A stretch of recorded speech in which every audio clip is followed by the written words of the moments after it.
Kate Middleton et le prince William se sont rendus au pays de Galles. Kate Middleton et le prince William ont rendu hommage aux victimes de la catastrophe d'Aberfan. Le sac à main de Kate Middleton lui a été arraché.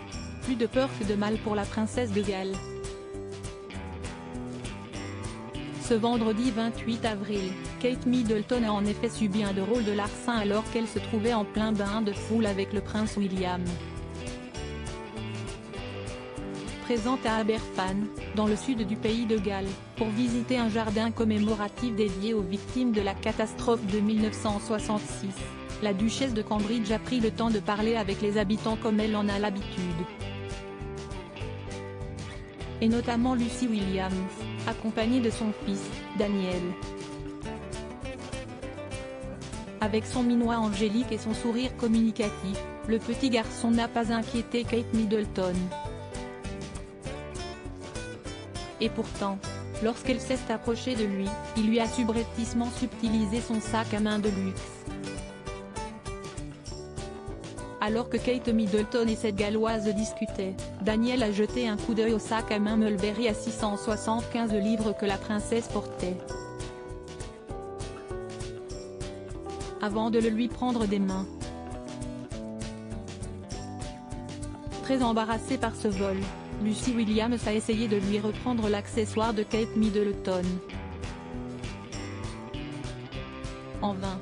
Très amusée par ce petit voleur d'un jour, la duchesse de Cambridge lui a gentiment laissé son sac le temps qu'elle salue les autres personnes présentes.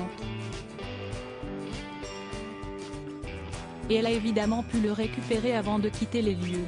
Interrogée après la venue du prince et de la princesse de Galles, Lucy Williams a décrit sa rencontre avec Kate Middleton comme mémorable. Alors qu'il venait de lui voler son sac à main, elle a rigolé puis l'a laissé jouer avec.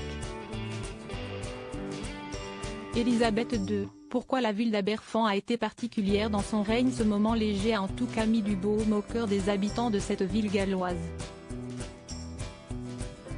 Quelques jours avant le couronnement du roi Charles III, le prince William et Kate Middleton sont partis à leur rencontre pour rendre hommage aux 116 enfants et 28 adultes morts en 1966 lorsqu'un pan d'un terril à Aberfan a glissé d'une montagne. Le jardin commémoratif qu'ils ont visité avait été inauguré par Élisabeth II en 1974 et se dresse sur le site de l'ancienne école où les enfants ont péri.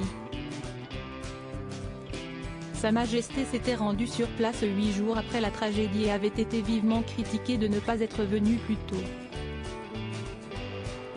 Selon ses proches, ce choix à retardement a toujours été l'un des plus grands regrets de son règne.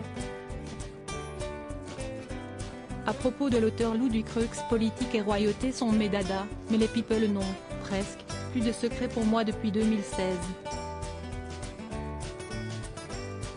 Kim Kardashian et Céline Dion d'un côté, mais aussi Sigur Rós et Aki Kaurismäki. Ces derniers articles Meghan et Harry dilettantes, le ridicule nombre d'heures hebdomadaires qu'ils consacrent à leur faux. Quand il y a une baisse de désir. Le secret de Léna Guillou pour ne pas se lasser d'Adil Rami. Brigitte Macron, un très proche collaborateur sur le départ après un épisode pour le moins gênant.